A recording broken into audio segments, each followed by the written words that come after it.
Assalamualaikum warahmatullahi wabarakatuh. Sugeng Enjang Pinaringan Berkah. Teman-teman, ketemu lagi di channel YouTube Ridwan Jogja, channel yang membahas tentang strategik intelijen, kontra terorisme, dan sosial budaya sehari-hari. Semoga Anda semua yang nonton video ini dalam kondisi sehat walafiat, kapanpun Anda menonton video ini, apakah ditonton malam hari, ditonton sore hari, atau menjadi pengantar tidur malam Anda. Karena ada beberapa rekan-rekan dua email masuk bahwa, Mas, terima kasih video Anda tidak saya tonton videonya, tapi saya mendengarkan suara Anda saja dan bisa menjadi pengantar atau penina bubuk menjelang tidur kalau susah tidur. Mohon maaf, ini barangkali suara saya membosankan sehingga membuat ngantuk, tapi monggo-monggo saja, silakan saja Anda mau menonton video ini kapan saja, monggo. Mau ditonton pagi hari silahkan, mau ditonton siang hari sambil nyantai silahkan, sore hari sambil istirahat silahkan, atau malam hari karena Anda susah tidur, nyalakan video ini, gunakan earphone dan hanya dengarkan suara saya saja sampai Anda ketiduran, monggo-monggo saja. Terima kasih sekali, kapanpun dan bagaimanapun caranya Anda nonton video ini. Sebelum kita bahas tentang skenario atau teknik MUFAS dalam intelijen, ini kebetulan teman-teman di depan saya ada sebuah pohon. Pohon ini namanya pohon dewandaru ya, atau nama ilmiahnya Eugenia uniflora. Orang bisa sering menyebutnya juga cermai Belanda gitu ya. Cukup sulit dicari ini teman-teman, pohon ini. Dan kalau teman-teman tahu, ada satu mitos di Jawa Timur, namanya ada Gunung Kawi. Ini termasuk dewandaru Gunung Kawi. Jadi dewandaru dari Gunung Kawi. Dan kalau teman-teman lihat di mitos ya, Gunung Kawi itu ada pohon dewandaru besar di sana, dan siapapun yang berdoa di bawah pohon itu selama beberapa hari, lalu kemudian kejatuhan daun atau kejatuhan ranting, maka yang dia idam-idamkan dalam doanya akan terkabul. Ya, misalnya ingin menjadi seorang komisaris BUMN misalnya, duduk di situ berharap kejatuhan ranting, nah bisa saja kemudian jadi komisaris. Atau pengen sukses bisnisnya atau mendapatkan sebesar uang yang dia inginkan, nah itu ada mitosnya di Gunung Kawi. Tapi saya tidak cerita tentang mitos pesugihan Gunung Kawi, tapi saya cerita bahwa ada seorang teman karena terdampak pandemi Corona, dia sekarang berbisnis pohon-pohon unik, pohon-pohon dalam tanda petik sulit dicari, termasuk dewandaru ini. Ada juga pohon-pohon yang lain ya, misalnya pohon pronojiwo, pohon bodi, kemudian pohon sulastri. Pohon sulastri itu pohon yang mitosnya bisa merukunkan konflik antar pasangan ya. Kalau sedang pacaran atau mungkin suami istri ada pertengkaran, duduk di bawah pohon sulastri itu akan kemudian meneduhkan jiwa dan mengobati keresahan atau konflik yang sedang terjadi. Itu mitosnya. Dan teman saya itu juga menyediakan bibitnya, bibit pohon sulastri. Nah, monggo teman-teman yang berminat barangkali tertarik mengoleksi atau mencoba merawat pohon-pohon unik, silahkan boleh tanya-tanya ke kami melalui email. Dan ini edisi bantu teman sih sebenarnya, karena teman kita ini terdampak pandemi dan juga mencoba mencari tambahan penghasilan dari bisnis mencangkok atau menstek tumbuhan-tumbuhan yang cukup sulit, cukup unik untuk dikoleksi. Baiklah, sekarang kita masuk ke konten kita, yakni MUFAS ya, Multiple False Scenario. Sahabat sekalian, subscriber channel YouTube Ridwan Jogja, dalam beberapa operasi intelijen dibutuhkan satu skenario untuk melindungi data atau informasi yang perlu diamankan dari incaran lawan.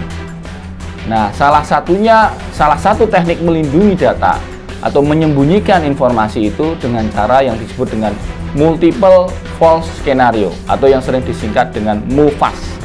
Multiple false scenario. Multiple false scenario atau kesalahan-kesalahan yang dibuat secara berulang sehingga kemudian pihak lawan menganggap bahwa kebenarannya tidak jelas. Ya, saya ulangi, kesalahan-kesalahan yang dibuat disengaja berulang-ulang sehingga kemudian pihak lawan tidak tahu mana yang benar. Tidak tahu mana yang benar. Oke, saya ambil contoh secara sederhana begini. Ini ilustrasi saja deh. Ilustrasi ringan ya, ilustrasi ringan. Mohon maaf, ini mungkin konteksnya agak menyimpang dari intelijen ya. Tapi misalnya begini, ada seorang laki-laki, dia sedang berpacaran dengan seorang wanita, tetapi dia belum yakin ya.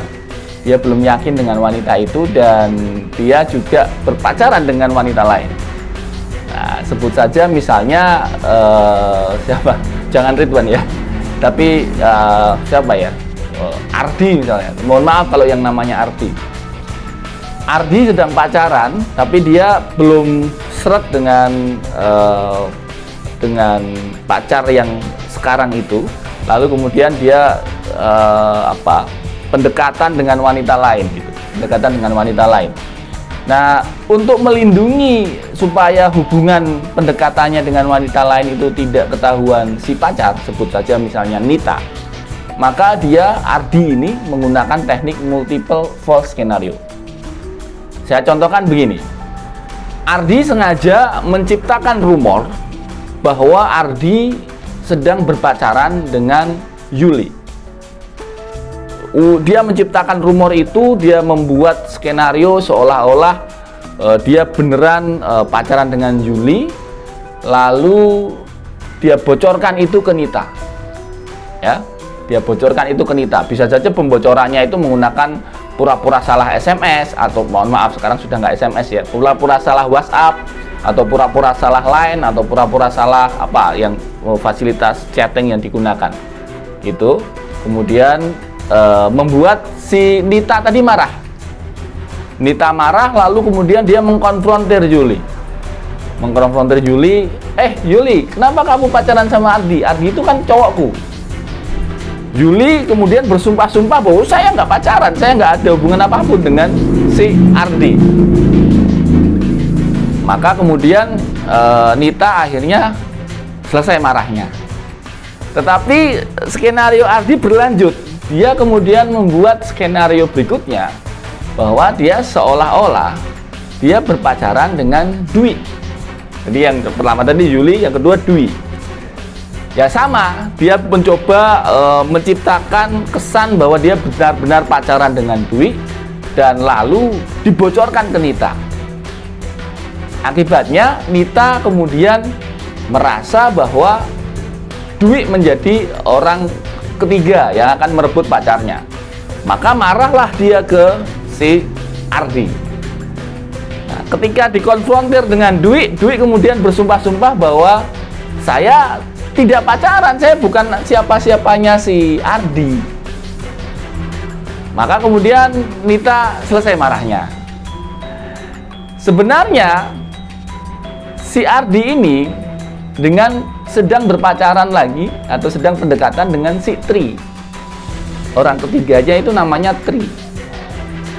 Tapi kemudian ketika ada rumor bahwa Ardi ini pacaran sama Tri, Nita sudah nggak percaya. Kenapa? Karena ketika diisukan dengan Yuli, dikonfrontir dengan Yuli, ternyata enggak. Diusulkan dengan Dwi, dikonfrontir dengan Dwi, ternyata enggak. Maka kemudian ada isu bahwa oh, Ardi sekarang pacaran loh sama si Tri. Si Nita udah nggak percaya. Si Nita udah nggak percaya karena menganggap bahwa itu pasti bohong, bahwa itu cuma rumor, itu cuma isu. Nangkep nggak teman-teman? Jadi Mufas itu ilustrasinya mungkin terlalu sederhana ya, tapi Mufas itu adalah menciptakan berbagai kebohongan dalam tanda petik, menciptakan berbagai informasi palsu, sehingga kemudian informasi aslinya tidak lagi dipercaya oleh lawan bahwa ini sebuah kebenaran. Nah, jadi Mufas ini biasanya dilakukan untuk menyembunyikan informasi-informasi besar ya. Misalnya, siapa calon Panglima TNI ke depan? Siapa calon Panglima TNI ke depan? Itu pasti intelijen asing kan mencari informasi ke Indonesia kan. Mereka bisa tanya wartawan, mereka bisa tanya pakar, mereka bisa tanya pengamat, cari-cari info sumber-sumber di dalam gitu ya. Mereka ingin tahu siapa Panglima TNI ke depan. Nah, caranya gimana untuk melindungi informasi yang strategis ini? Ciptakan MUFAS. Ciptakan MUFAS. Pada satu kelompok tertentu, hembuskan isu bahwa, oh nanti panglimanya dari Angkatan Laut. Tapi pada kelompok yang lain, hembuskan isu, oh enggak. Panglimanya nanti dari Angkatan Udara. Kemudian pada segmen orang yang lain, sebutkan juga, oh enggak. Nanti dari Angkatan Darat kok. Si ini. Akibatnya apa? Informasi yang bermunculan itu begitu banyak, orang kemudian menjadi bingung, lawan intelijen asing menjadi bingung mana informasi yang valid, mana yang sebenarnya benar. Nah, intelijen asing kemudian terjebak pada skenario yang disebut dengan skenario MUFAS itu. Nah, mungkin teman-teman penjelasan singkat ini kurang lengkap, tapi moga-moga bisa menjadi gambaran ya, salah satu teknik skenario intelijen untuk melindungi informasi penting yang disebut dengan multiple false scenario. Jadi teman-teman, kalau Anda mendapatkan informasi yang simpang siur, kalau Anda mendapatkan berita-berita yang kok di sana katanya begini, di sini katanya begitu, bisa saja itu bagian dari MUFAS. Maka itu mari kita pilah-pilah berita, cerdas mencerna informasi, dan terus untuk belajar. Saya kira gitu ya teman-teman, video singkat kita pada pagi hari ini. Semoga bermanfaat. Mohon maaf kalau ilustrasinya terlalu sederhana, dan saya kira nanti ke depan kita akan perdalam dengan berbagai contoh. Atau jika Anda merasa pernah tahu ada satu contoh seperti itu, pemberitaan yang menurut Anda, wah ini MUFAS mas, ini kategorinya multiple false scenario mas, monggo boleh ditulis di kolom komentar. Nanti kita diskusikan dengan subscriber yang lain yang saat ini sudah 11.100 orang. Matur nuwun, salam terbaik untuk orang-orang yang Anda sayangi, tetap jaga kesehatan.